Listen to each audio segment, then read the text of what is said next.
اگلا ہے باب استحباب تحسین الصوت بالقرآن وطلب القراءة من حسن الصوت والاستماع لها، خوش الحانی سے قرآن حکیم پڑھنے کے مستحب اور اچھی آواز والے شخص کو قرآن حکیم سنانے کے لیے کہنے اور اس کو سننے کا بیان۔ حضرت ابو ہریرہ رضی اللہ تعالی عنہ سے مروی ہے، فرمایا میں نے حضور صلی اللہ علیہ وسلم کو یہ فرماتے سنا، اللہ تعالیٰ کسی چیز کو اس طرح نہیں سنتا جیسا کہ کسی خوش الحان نبی کو بلند آواز سے ترنم کے ساتھ قرآن حکیم پڑھتے ہوئے سنتا ہے۔ پھر اگلی حدیث حضرت ابو موسیٰ اشعری سے ہے، فرمایا حضور صلی اللہ علیہ وسلم نے ان سے فرمایا کہ تمہیں حضرت داؤد علی نبینا و علیہ الصلاۃ والسلام کے مزامیر سروں میں سے ایک سر عطا کیا گیا ہے۔ حضرت داؤد علیہ السلام کے بارے میں آپ نے قرآن پاک میں پڑھا ہوگا کہ جب وہ اللہ تعالیٰ کا ذکر کرتے تھے اور تسبیح کرتے تھے تو سارے پرندے اس کی طرف متوجہ ہو جاتے، سمٹ آتے، اور وہ تمام آس پاس کی چیزیں تسبیح کرنے لگتی، اور زمین سے آسمان تک ایک سما جو ہے وہ بن جایا کرتا تھا۔ اور حضرت داؤد علیہ السلام کی آواز چونکہ بہت خوبصورت تھی اس لیے ہر چیز ان کی طرف متوجہ ہو جاتی۔ حضرت ابو موسیٰ اشعری کی آپ صلی اللہ علیہ وسلم نے تعریف فرمائی اور فرمایا کہ تمہیں بھی حضرت داؤد کے سروں میں سے ایک سر ملا ہے، یعنی خوش الحانی کا ایک حصہ ملا ہے۔ اور مسلم کی روایت میں ہے کہ آپ صلی اللہ علیہ وسلم نے حضرت ابو موسیٰ سے فرمایا اگر تم دیکھتے کہ میں گزشتہ رات تمہیں قرآن حکیم پڑھتے سن رہا تھا تو تم بہت خوش ہوتے، یعنی وہ پڑھ رہے تھے اور آپ صلی اللہ علیہ وسلم اسے سنتے جا رہے تھے۔ فرمایا کہ اگر تمہیں پتہ چل جاتا تو تمہیں اس بات کی بہت خوشی ہوتی، کیونکہ بعض اوقات انسان اکیلے پڑھ کے بھی خوشی محسوس کرتا ہے، اور بعض اوقات یہ ہے کہ جب وہ دوسروں کو سناتا ہے تو ان کو سنا کر جو دوسروں کے دلوں پہ کیفیات ہوتی ہیں ان کو بھی انسان خود محسوس کر سکتا ہے، اور اس سے قرآن حکیم کے پڑھنے کا ایک خاص لطف انسان کو آتا ہے، اور اس کے اہتمام کا حکم بھی دیا گیا جیسا کہ آگے آپ پڑھیں گے۔ یعنی قرآن پاک کے اچھی آواز سے پڑھنے کی محفلیں یا مجلسیں منعقد ہونی چاہیے، اور جس طرح تراویح وغیرہ پڑھی جاتی ہیں یعنی بلند آواز سے، اس کا بھی اہتمام۔ حضرت براء بن عازب رضی اللہ تعالی عنہما سے مروی ہے، فرمایا میں نے حضور صلی اللہ علیہ وسلم کو عشاء کی نماز میں سورہ والتین والزیتون پڑھتے ہوئے سنا، اور میں نے کسی کو نہیں سنا کہ وہ حضور صلی اللہ علیہ وسلم سے بڑھ کر خوش الحان ہو، یعنی آپ کی آواز سب کی آوازوں سے زیادہ خوبصورت تھی۔ حضرت ابو لبابہ بشیر بن عبد المنذر رضی اللہ عنہ سے مروی ہے کہ حضور صلی اللہ علیہ وسلم نے فرمایا جو قرآن حکیم کو خوش الحانی سے نہیں پڑھتا وہ ہم میں سے نہیں، یعنی امت کا ایک فرد ہونے، حضور صلی اللہ علیہ وسلم کا قرب حاصل کرنے کے لیے اس بات کا بطور خاص اہتمام کرنا چاہیے کہ قرآن پاک کو خوبصورت آواز میں پڑھا جائے، یعنی اس کے لیے کوشش کی جائے۔ وہ کہتے ہیں نا کہ گانا اور رونا سب کو آتا ہے، تو اگر گانا سب کو آتا ہے تو قرآن بھی پھر خوش الحانی سے پڑھا جا سکتا ہے، یعنی وہ ایسی چیز نہیں کہ جو صرف چند مخصوص لوگوں کی پراپرٹی ہو، نہیں، سب اس میں حصہ لے سکتے ہیں۔ لیکن آپ نے دیکھا ہوگا کہ گانے والے گانے کے لیے کتنا ریاض کرتے ہیں اور کس وقت کرتے ہیں یہ بھی آپ کو معلوم ہوگا، اور قرآن حکیم کے پڑھنے کا بھی وہی وقت ہے۔ پھر اس کے بعد اگلی حدیث ہے حضرت ابن مسعود رضی اللہ تعالی عنہ سے، فرماتے ہیں کہ حضور صلی اللہ علیہ وسلم نے فرمایا مجھے قرآن حکیم پڑھ کر سناؤ۔ میں نے عرض کیا یا رسول اللہ صلی اللہ علیہ وسلم میں آپ کو قرآن حکیم پڑھ کر سناؤں، حالانکہ قرآن حکیم تو آپ پر نازل ہوا ہے۔ فرمایا میں یہ پسند کرتا ہوں کہ کسی دوسرے سے قرآن حکیم سنوں، یعنی کوئی اور پڑھے اور میں سنوں۔ تو میں نے آپ کو سورہ نساء پڑھ کر سنائی، حتیٰ کہ جب میں اس آیت پر پہنچا فَكَيْفَ إِذَا جِئْنَا مِنْ كُلِّ أُمَّةٍ بِشَهِيدٍ وَجِئْنَا بِكَ عَلَى هَؤُلَاءِ شَهِيدًا، کہ اس وقت کیا ہوگا جب ہم ہر امت میں سے گواہ لے آئیں گے اور آپ کو ان پر گواہ بنائیں گے۔ تو فرمایا بس اب کافی ہے۔ میں نے آپ کی طرف دیکھا تو آپ کی آنکھوں سے آنسو رواں تھے، اور یہ آنسو تھے اپنی ذمہ داری کو محسوس کرنے کے۔ باب فی الحث علی صور و آیات مخصوصۃ، مخصوص صورتوں اور آیات پر ابھارنے کا بیان۔ حضرت ابو سعید رافع بن المعلی رضی اللہ تعالی عنہ سے مروی ہے، فرماتے ہیں حضور صلی اللہ علیہ وسلم نے فرمایا کیا تیرے مسجد سے نکلنے سے پہلے میں تجھے قرآن حکیم کی عظیم ترین صورت کے متعلق نہ بتاؤں؟ اور جیسے یوسف علیہ السلام نے کہا نا کہ میں تمہارا کھانا آنے سے پہلے تعبیر بتا دیتا ہوں، تو یہ بھی آپ صلی اللہ علیہ وسلم بھی بہت پرحکمت انداز میں بات کرتے تھے کہ سننے والا اکتا نہ جائے. کہتے ہیں کہ جتنی دیر میں ہم مسجد سے باہر جائیں گے اتنی ہی دیر میں میں آپ کو ایک حدیث سناتا ہوں، یعنی ایک بات سناتا ہوں کہ قرآن پاک میں سب سے عظیم ترین سورت کیا ہے. پھر آپ نے میرا ہاتھ پکڑا اور جب ہم نے مسجد سے نکلنے کا ارادہ کیا تو میں نے عرض کیا، آپ نے فرمایا تھا کہ آپ مجھے قرآن حکیم کی عظیم ترین سورت بتائیں گے. فرمایا الحمدللہ رب العالمین، یعنی سورت فاتحہ. یہ بار بار پڑھی جانے والی 7 آیتیں ہیں اور قرآن حکیم ہے جو مجھے عطا کیا گیا.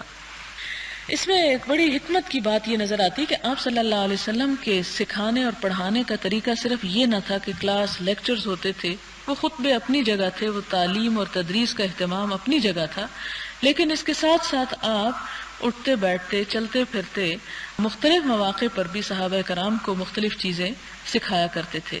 اور خاص طور پر کچھ لوگوں کی طرف آپ کی توجہ جو تھی بطور خاص زیادہ تھی، اور انہی کی طرف جو آپ کے قریب رہتے تھے. اور اس میں حضرت معاذ بن جبل کے بارے میں ہم پڑھتے ہیں، حضرت انس کے بارے میں پڑھتے ہیں کہ آپ صلی اللہ علیہ وسلم نے ایک مرتبہ ان کو پکارا، انہوں نے کہا لبیک و سعدیک یا رسول اللہ، اور پھر انہیں کہا کہ میں تم سے محبت کرتا ہوں، اور پھر اس کے بعد انہیں کچھ باتیں سکھائیں. اسی طرح یہاں حضرت رافع سے بھی، جو کہ ایک نوجوان صحابی تھے، ان کو بھی اسی طرح فرمایا کہ نکلنے سے پہلے، ہو سکتا ہے کہ آپ کسی کام میں مشغول ہوں اور آپ چاہتے ہو کہ میں رافع کو ایک بات سکھاؤں، تو ان کو روکنے کے لیے کہا کہ نکلنے سے پہلے میں تمہیں ایک بات بتاؤں گا. اور پھر جب آپ نکلنے لگے تو اس وقت حضرت رافع نے آپ کو پھر یاد کرایا کہ آپ نے مجھے کچھ بتانے کے لیے کہا تھا، وہ بات کیا ہے. یہ بھی ایک انداز ہے بتانے کا، حالانکہ آپ یہ بھی کہہ سکتے تھے یہاں بیٹھو میں تمہیں ایک بات سناتا ہوں، لیکن آپ نے یہ طریقہ اختیار نہیں کیا، کیونکہ حضرت رافع کے بارے میں آپ جانتے ہیں نا کہ پہلے وہ بچے تھے، جب وہ کسی جنگ میں جانے کے لیے تیار ہو کے آگے اور انہیں نہیں لے جایا گیا، تو چونکہ بچے تھے تو آپ صلی اللہ علیہ وسلم کا جو بچوں کو سکھانے کا انداز تھا یا نوجوانوں کو سکھانے کا انداز تھا یا ان کی طرف خاص توجہ کا جو انداز تھا وہ بھی اس میں جھلکتا ہے. اور پھر آپ ان کو سورۃ الفاتحہ کی فضیلت بتاتے ہیں. اور اس میں آپ دیکھیں کہ ان کو ایک بات کہتی، پھر آپ خاموش ہو گئے، پھر ان پہ چھوڑ دی کہ اب یہ خود توجہ کرے اور خود سیکھنے کے موڈ میں آئے.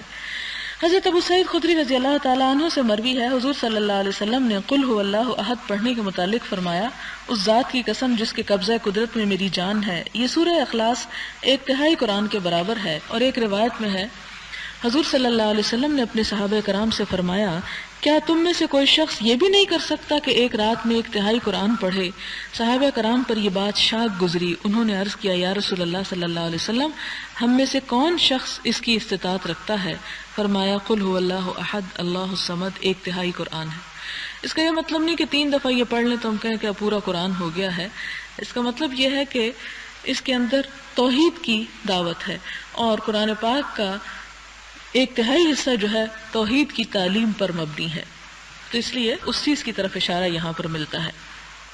حضرت ابو سعید خدری رضی اللہ تعالیٰ عنہ سے مروی ہے کہ ایک شخص نے کسی شخص کو قل هو اللہ احد پڑھتے سنا. وہ شخص اس سورت کو بار بار دہرا رہا تھا. جب صبح ہوئی تو وہ شخص حضور صلی اللہ علیہ وسلم کی خدمت میں حاضر ہوا اور یہ بات حضور صلی اللہ علیہ وسلم کی خدمت میں عرض کی، اور وہ شخص اس قل هو اللہ پڑھنے کو کم عمل سمجھتا ہے. تو حضور صلی اللہ علیہ وسلم نے فرمایا کہ اس ذات کی قسم جس کے قبضے میں میری جان ہے، بے شک یہ سورت 1/3 قرآن کے برابر ہے. یعنی اس کے پڑھنے کو حقیر مت سمجھو، اسے بار بار بھی پڑھا جا سکتا ہے، یعنی بطور ذکر بھی پڑھا جا سکتا ہے. حضرت ابو ہریرہ سے مروی ہے رضی اللہ تعالی عنہ کہ حضور صلی اللہ علیہ وسلم نے قل هو اللہ احد کے متعلق فرمایا، بے شک یہ سورت 1/3 قرآن کے برابر ہے. حضرت انس رضی اللہ تعالی عنہ سے مروی ہے کہ ایک آدمی نے عرض کیا، یا رسول اللہ صلی اللہ علیہ وسلم، میں اس سورت یعنی قل هو اللہ احد سے محبت کرتا ہوں. فرمایا، بلا شبہ اس کی محبت نے تجھے جنت میں داخل کر دیا. حضرت عقبہ بن عامر رضی اللہ تعالی عنہ سے مروی ہے کہ حضور صلی اللہ علیہ وسلم نے فرمایا، کیا تو نے ان آیات کو نہیں دیکھا جو آج رات نازل ہوئیں؟ ان جیسی آیات کبھی دیکھی نہیں گئیں. اور وہ قل اعوذ برب الفلق اور قل اعوذ برب الناس، اسی لیے صبح شام ان کو 3 دفعہ پڑھنے کا حکم ہے. حضرت ابو سعید خدری رضی اللہ تعالی عنہ سے مروی ہے، فرمایا حضور صلی اللہ علیہ وسلم معوذتین یعنی قل اعوذ برب الفلق اور قل اعوذ برب الناس کے نازل ہونے سے قبل جنوں سے اور انسانوں کی نظر بد سے اللہ تعالیٰ کی پناہ مانگتے تھے. اور جب یہ صورتیں نازل ہوئیں تو آپ نے ان کی تلاوت کو معمول بنا لیا اور ان کے علاوہ تعوذ کے باقی کلمات ترک کر دیے. یعنی تعوذ کے کئی کلمات ملتے ہیں پناہ طلب کرنے کے، خاص طور پر ایسے شر سے جو انسان کو نظر نہ آتا ہو.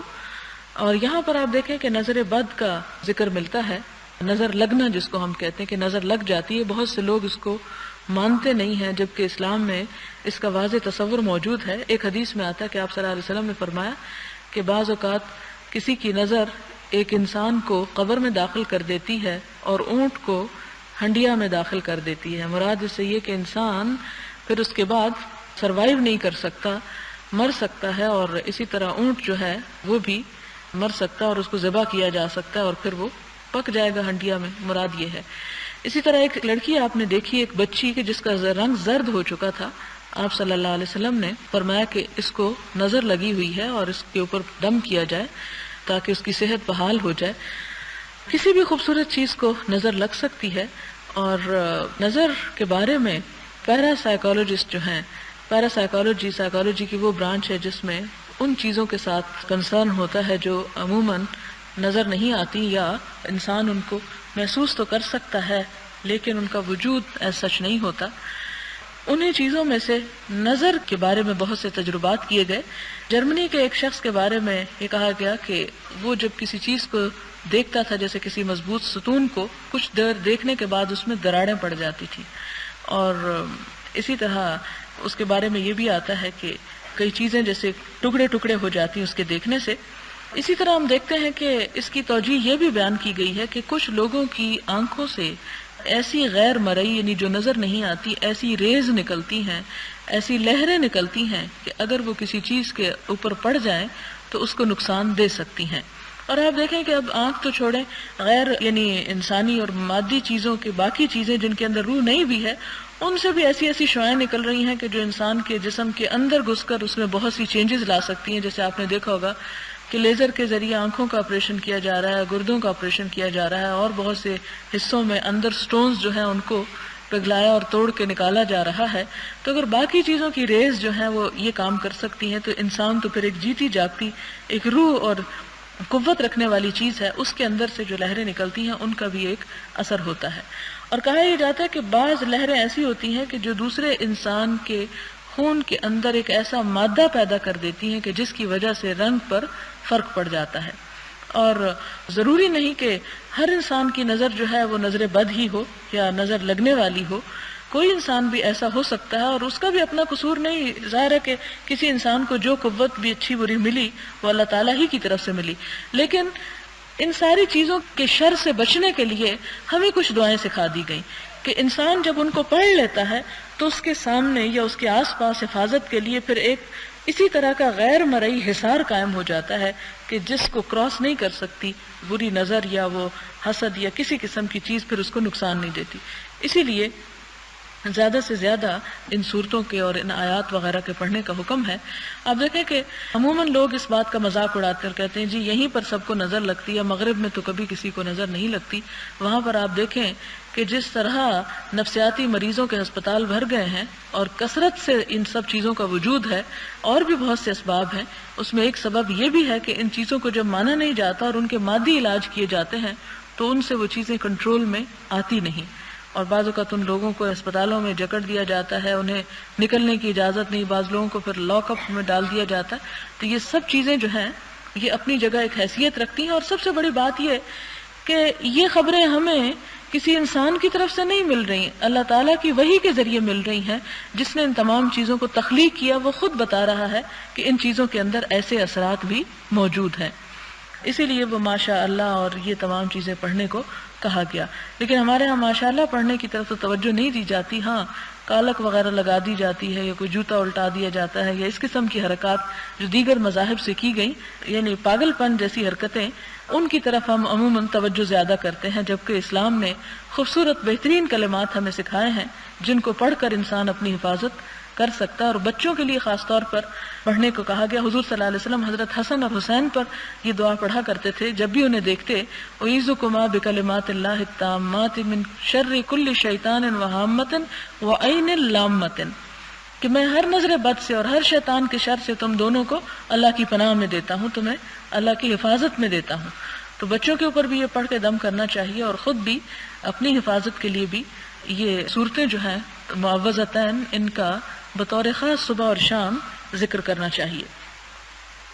اسی طرح حضرت ابو ہریرہ رضی اللہ تعالیٰ عنہ سے مروی ہے کہ حضور صلی اللہ علیہ وسلم نے فرمایا، قرآن حکیم میں ایک سورت ہے جس کی 30 آیات ہیں، اس سورت نے ایک شخص کی شفاعت کی حتیٰ کہ اس کو بخش دیا گیا، اور وہ سورت ہے تبارک الذی بیدہ الملک، اور خاص طور پر اس کو رات کو پڑھنے کو کہا گیا کہ یہ عذاب قبر سے محفوظ رکھتی ہے۔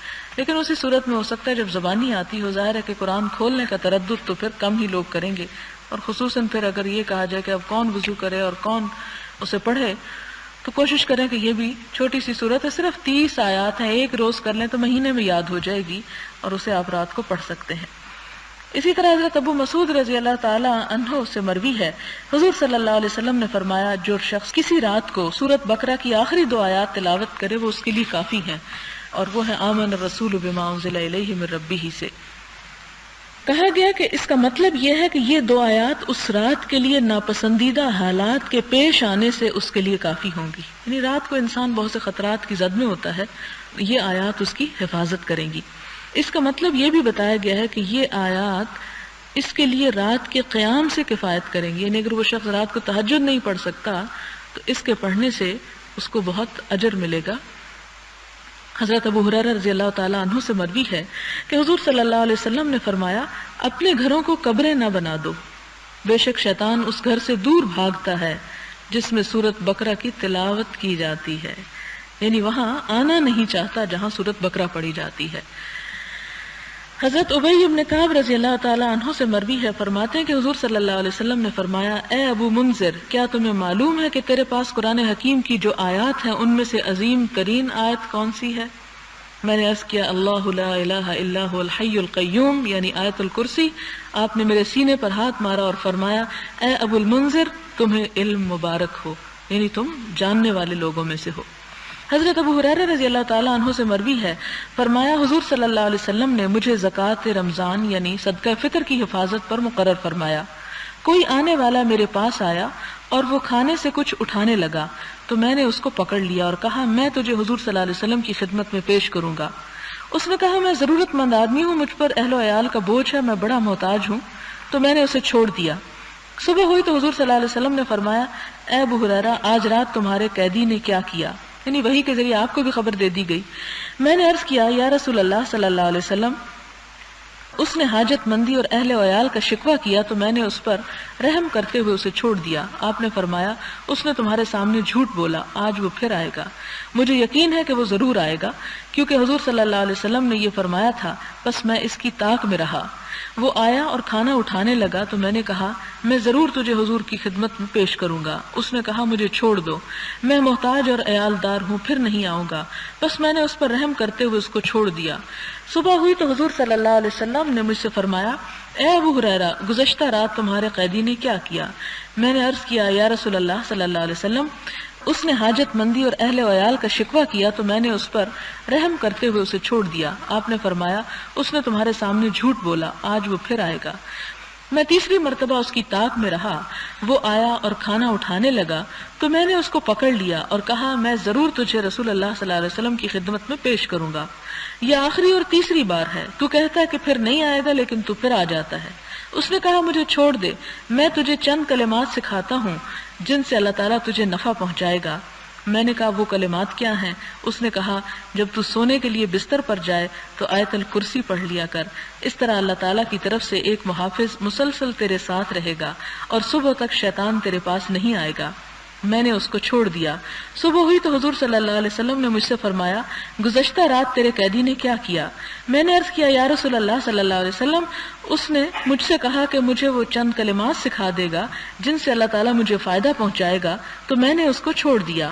فرمایا، وہ کلمات کیا ہیں؟ میں نے عرض کیا، اس نے مجھ سے کہا، جب تو بستر پر جائے تو اول سے آخر تک آیت الکرسی پڑھ لیا کر، یعنی اللہ لا الہ الا هو الحی القیوم۔ اس نے مجھ سے کہا، اللہ تعالیٰ کی طرف سے ایک محافظ مسلسل تیرے ساتھ رہے گا اور صبح تک شیطان تیرے پاس نہیں آئے گا۔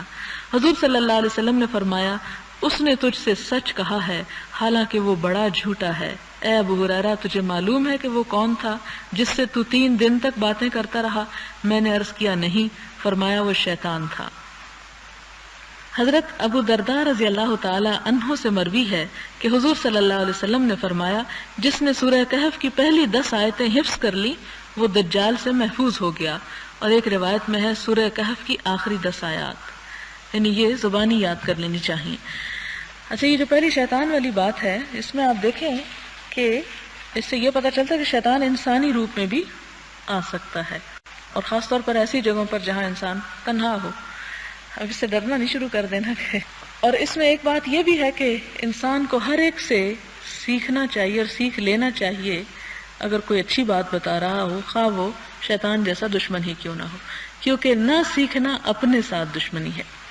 حضرت ابن عباس رضی اللہ تعالی عنہما سے مروی ہے کہ حضرت جبریل علیہ السلام حضور صلی اللہ علیہ وسلم کے پاس بیٹھے ہوئے تھے کہ انہوں نے اوپر سے ایک آواز سنی، انہوں نے اپنا سر اوپر اٹھایا اور فرمایا یہ آسمان کا دروازہ ہے جو آج کھولا گیا ہے اور آج سے پہلے کبھی نہ کھولا گیا تھا۔ اس سے ایک فرشتہ اترا تو حضرت جبریل نے فرمایا یہ فرشتہ ہے جو زمین پر اترا ہے اور آج سے پہلے کبھی زمین پر نہیں اترا۔ اس نے سلام کیا اور کہا آپ کو ان 2 نوروں کی خوشخبری ہو جو آپ کو عطا کیے گئے اور آپ سے پہلے کسی نبی کو عطا نہیں کیے گئے، ایک سورۃ فاتحہ ہے اور دوسرے سورۃ بقرہ کی آخری آیات، آپ ان میں سے جو حرف بھی پڑھیں گے اس پر آپ کو وہ نور عطا ہوگا۔ تو یہ کوشش کریں کہ جیسے فجر کی نماز میں یا کسی ایک نماز میں سورۃ فاتحہ کے ساتھ اس کو کمبائن کر لیں، یعنی تاکہ نماز کا ایک عادت ہو جاتی پھر انسان سے مس نہیں ہوتی۔ آخری باب ہے کہ تلاوت کے لیے جمع ہونے کے مستحب ہونے کا بیان، یعنی تلاوت الگ الگ بھی کی جا سکتی ہے اور تلاوت اکٹھے ہو کے بھی کی جا سکتی ہے۔ حضرت ابو ہریرہ رضی اللہ تعالیٰ عنہ سے مروی ہے، فرماتے ہیں کہ حضور صلی اللہ علیہ وسلم نے فرمایا جو جماعت بھی اللہ تعالیٰ کے گھروں میں سے کسی گھر میں جمع ہوتی ہے وہاں وہ قرآن حکیم کی تلاوت کرتے اور قرآن مجید پڑھتے پڑھاتے ہیں، ان پر سکینت نازل ہوتی ہے، رحمت ان کو ڈھانپ لیتی ہے اور فرشتے ان کو گھیرے میں لے لیتے ہیں، اور اللہ ان کے سامنے جو اس کے پاس ہیں فرشتے ان کا ذکر فرماتا ہے۔ بڑی میننگ فل حدیث ہے۔ اس سے یہ پتہ چلتا ہے کہ تنہا عبادت کے ساتھ ساتھ اکٹھے ہو کے عبادت کرنا بھی پسندیدہ ہے۔ جب اللہ کے گھروں میں سے کسی گھر میں، اور اللہ کے گھر مساجد ہیں اگرچہ لیکن باقی گھر اور باقی زمین بھی اللہ ہی کی ہے، مراد اس سے کہ جب کسی جگہ پر لوگ جمع ہوتے ہیں قرآن حکیم کو پڑھتے ہیں اور پڑھاتے ہیں، سیکھتے ہیں اور سکھاتے ہیں۔ آپ دیکھیں ذرا عربی کے الفاظ ہیں یتلون کتاب اللہ ویتدارسونہ بینہم۔ بعض لوگ اس کو کہتے ہیں جی یہ بدعت ہے، مل کے قرآن پاک ایک گھر میں نہ پڑھیں یا کسی جگہ پر نہ پڑھیں۔ یہ ایک دوسری ایکسٹریم پر چلے جاتی ہے بات۔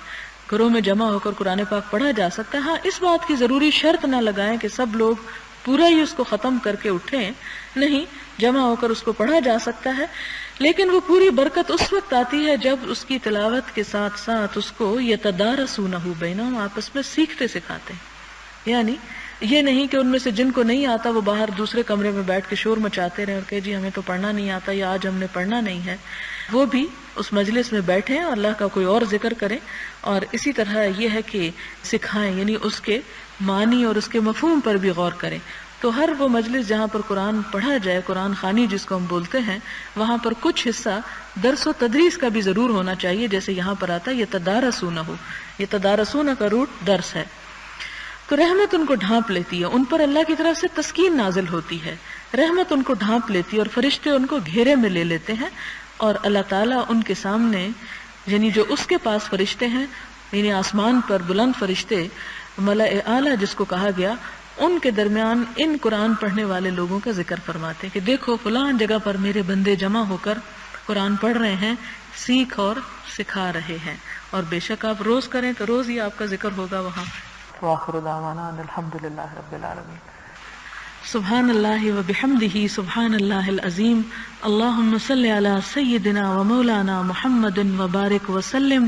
ربنا آتنا فی الدنیا حسنۃ وفی الآخرۃ حسنۃ وقنا عذاب النار۔ ربنا لا تؤاخذنا ان نسینا او اخطأنا، ربنا ولا تحمل علينا إصرا كما حملته على الذين من قبلنا، ربنا ولا تحملنا ما لا طاقة لنا به واعف عنا واغفر لنا وارحمنا أنت مولانا فانصرنا على القوم الكافرين۔ اللهم لا مانع لما أعطيت ولا معطي لما منعت ولا ينفع ذا الجد منك الجد. اللهم اكفنا بحلالك عن حرامك وأغننا بفضلك عمن سواك. اللهم إنا نجعلك في نحورهم ونعوذ بك من شرورهم. اللهم إنا نجعلك في نحورهم ونعوذ بك من شرورهم. اللهم إنا نعوذ بك من جهد البلاء ودرك الشقاء وسوء القضاء وشماتة الأعداء. اللهم اشف أنت الشافي لا شفاء إلا شفاؤك، اشف شفاء لا يغادر سقما. لا إله إلا الله أنت الحليم الكريم. سبحان الله رب العرش العظيم والحمد لله رب العالمين. رب نسألك موجبات رحمتك وعزائم مغفرتك والغنيمة من كل بر والسلامة من كل اسم، لا تدع لنا ذنبا إلا غفرته ولا هما إلا فرجته ولا هما إلا فرجته ولا حاجة هي لك ردا إلا قضيتها يا أرحم الراحمين. ربنا تقبل منا إنك أنت السميع العليم وتب علينا إنك أنت التواب الرحيم. وصلى الله تعالى على خير خلقه محمد وعلى آله وأصحابه وأهل بيته أجمعين برحمتك يا أرحم الراحمين. إلهي آمين. سبحانك اللهم وبحمدك نشهد أن لا إله إلا أنت نستغفرك ونتوب إليك. والسلام عليكم ورحمة الله وبركاته.